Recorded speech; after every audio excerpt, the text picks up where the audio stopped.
ഇനി നമുക്ക് വടക്കൻ കേരളത്തിലേക്കൊന്ന് പോയാൽ ശരത് എസ് കൂടുതൽ വിവരങ്ങളുമായി നമുക്കൊപ്പം ചേരുന്നുണ്ട്. ശരത്ത്, ഈ മലബാറിലും നിരന്തരം ഇങ്ങനെ വൈദ്യുതി മുടങ്ങുന്ന ഒരു സാഹചര്യം ഉണ്ടല്ലേ? പ്രത്യേകിച്ച് ഈ ചൂടുള്ള സമയത്ത് ഈ രാത്രികാലങ്ങളിൽ ഒന്ന് സ്വസ്ഥമായി ഉറങ്ങാൻ പോലും കഴിയാത്ത ഗതികേടിലാണ് സാധാരണക്കാർ.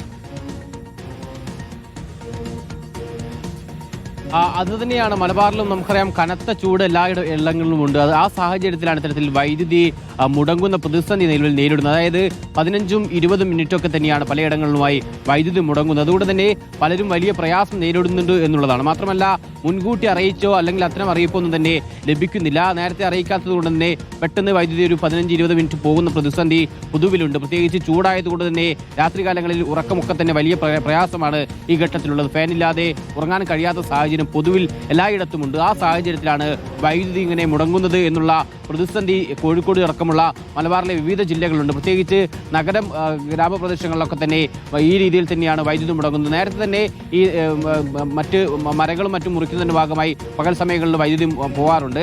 അത് സാധാരണ ഇതിന്റെ പ്രവർത്തനത്തിന്റെ ഭാഗമായിട്ടാണ്. പക്ഷേ രാത്രി ഇത്തരത്തിൽ അപ്രഖ്യാപിതമായി അല്ലെങ്കിൽ മുന്നറിയിപ്പൊന്നും ഇല്ലാതെ വൈദ്യുതി മുടങ്ങുന്നു എന്ന പ്രശ്നമാണ് മലബാറിലും വലിയ പ്രതിസന്ധിയായി നേരിടുന്ന ആളുകളൊക്കെ തന്നെ ഈ ഘട്ടത്തിൽ വലിയ ബുദ്ധിമുട്ട് അറിയിക്കുകയും ചെയ്യുന്നുണ്ട്. ഓക്കെ, ശരത് എസ് ആണ് മലബാറിൽ നിന്നുള്ള വിവരങ്ങൾ നൽകിയത്. കൊച്ചിയിലേക്ക് വരികയാണെങ്കിൽ കൊച്ചിയിൽ നഗരത്തിൽ രാത്രി ഇടയ്ക്കിടെ വൈദ്യുതി മുടക്കം ഉണ്ടാകുന്നു എന്നുള്ളതാണ്. ഷബാസ് അഹമ്മദ് ഉണ്ട്. ഷബാസ്, നമ്മൾ ഈ ബുള്ളറ്റിൻ തുടങ്ങുന്നത് തന്നെ ചൂടുമായി ബന്ധപ്പെട്ട വാർത്ത പറഞ്ഞുകൊണ്ടാണ്. എത്രത്തോളം അസഹനീയമാണ്, അതിനെ എങ്ങനെ അതിജീവിക്കുമെന്ന് അറിയാൻ നിൽക്കാത്ത അങ്ങനത്തെ ഒരു സാഹചര്യത്തിൽ കടന്നുപോയിക്കൊണ്ടിരിക്കുകയാണ്. ഇപ്പം നമുക്കറിയാം, ഈ ഫാൻ കൊണ്ടുപോലും ഈ ഉഷ്ണം മറികടക്കാൻ കഴിയുന്നില്ല എന്നുള്ളതാണ്. AC ഒക്കെ അത്രയധികം ആവശ്യമായി നിൽക്കുന്ന ഒരു ഘട്ടമാണ്. ഇതിലിപ്പോൾ ഇങ്ങനെ വൈദ്യുതി മുടക്കം ഉണ്ടാകുന്നത് കൊച്ചിയിലടക്കം കൊച്ചിയിലും കേരളത്തിൽ പലയിടത്തും ഈ വൈദ്യുതി മുടക്കമുണ്ട്. കൊച്ചി നഗരത്തിലെ ഒരു സാഹചര്യം എന്താണെന്നാണ് മനസ്സിലാക്കുന്നത്? സുധി, കൊച്ചിയിലൊരു രക്ഷയുമില്ലാത്ത ചൂട് തന്നെയാണ്, അസഹനീയമാണ് എന്ന് തന്നെ പറയേണ്ടി വരും. അതിനിടയിലാണ് ഇരട്ടിപ്രഹരമായിക്കൊണ്ട് ഈ വൈദ്യുതി മുടക്കം ഉണ്ടാകുന്നത്. രാത്രി വിയർത്ത് കുളിച്ച് ഉറങ്ങാൻ കിടക്കുമ്പോഴായിരിക്കും രാത്രി 10 മണിക്കോ 11 മണിക്കോ 12 മണിക്കോ ഒക്കെ ഇടയിലായിക്കൊണ്ട് 10-15 മിനിറ്റ് വൈദ്യുതി മുടങ്ങുന്നത്. ഫാനില്ലാതെ ഒരു നിമിഷം പോലും ഇരിക്കാൻ പറ്റാത്ത സാഹചര്യമാണ്.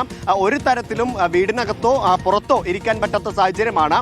അതിനിടയിലാണ് അപ്രഖ്യാപിതമായിക്കൊണ്ട് ഇങ്ങനെ വൈദ്യുതി മുടങ്ങുന്ന സാഹചര്യം ഉണ്ടാകുന്നത്. വലിയ ജനരോഷം അതിന്റെ ഭാഗമായി തന്നെ ഉണ്ട്. കാരണം ഇങ്ങനെ ഒരു അറിയിപ്പും കൂടാതെ രാത്രി 10 മണിക്കോ 11 മണിക്കോ ആളുകൾ ഉറങ്ങാൻ കിടക്കുന്ന സമയത്ത് ഇത്തരം വൈദ്യുതി മുടങ്ങുന്നത് വലിയ രോഷം ആളുകളിൽ ഉണ്ടാക്കുന്നുണ്ട്. ആ സമയത്തൊക്കെ KSEBയുടെ ഓഫീസുകളിലേക്ക് തുരുതുര കോളുകൾ വന്നുകൊണ്ടിരിക്കുകയാണ്. കൃത്യമായ ഒരു മറുപടി അവരുടെ ഭാഗത്തുനിന്നും ആളുകൾക്ക് നിലവിൽ ലഭിക്കുന്നില്ല. തുടർച്ചയായി കഴിഞ്ഞ 3-4 ദിവസങ്ങളായി രാത്രി 10 മണിക്ക് ശേഷം വൈദ്യുതി മുടങ്ങുന്ന സാഹചര്യമുണ്ട്. എറണാകുളം ജില്ലയിലും മധ്യ കേരളത്തിലും വലിയ ചൂട് കഴിഞ്ഞ ദിവസങ്ങളായി തുടരുകയാണ്. രാത്രിയോ പകലൊന്നും വ്യത്യാസമില്ലാതെയാണ് കനത്ത ചൂട് തുടരുന്നത്. ഇന്നലെ ഒരു ബൈക്കിന്റെ സീറ്റടക്കം കത്തിപ്പോകുന്ന സാഹചര്യം അടക്കം എറണാകുളം ജില്ലയിൽ ഉണ്ടായിരുന്നു.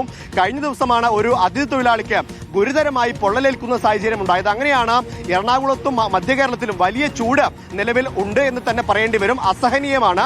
തൃശ്ശൂരിലടക്കം ഉഷ്ണതരംഗത്തിന് സാധ്യതയുണ്ട് എന്ന മുന്നറിയിപ്പും കാലാവസ്ഥാ നിരീക്ഷണ കേന്ദ്രം നൽകിയിട്ടുണ്ട്. അതിനിടയിലാണ് ഇരട്ടിപ്രഹരമായിക്കൊണ്ട് ഇത്തരത്തിൽ വൈദ്യുതി മുടക്കം കൂടി ഉണ്ടാകുന്നത്. നാട്ടുകാരൊക്കെ ആളുകളൊക്കെ വലിയ രോഷത്തിലാണ്. അറിയിപ്പുകളൊന്നും കൂടാതെ രാത്രി ഉറങ്ങാൻ കിടക്കുന്ന സമയത്ത് ഇത്തരത്തിൽ വൈദ്യുതി പോകുന്നതിൽ വലിയ പ്രതിഷേധം പൊതുജനങ്ങൾക്കുണ്ട്. എന്തായാലും അസഹനീയമായ ചൂട് തുടരുകയാണ്. അതിനൊപ്പം തന്നെ രാത്രികാലങ്ങളിലെ വൈദ്യുതി മുടക്കവും ഇപ്പോൾ പതിവായിരിക്കുകയാണ്. ശ്രുതി, ശരി, തീർച്ചയായിട്ടും ഫാനിട്ടാ പോലും ഉറങ്ങാൻ കഴിയാത്ത സാഹചര്യമാണ്. അപ്പോഴാണ് ഇങ്ങനെ അപ്രഖ്യാപിത ലോഡ് ഷെഡിംഗ് കൂടി ഉണ്ടാകുന്നത് എന്നുള്ളതാണ്.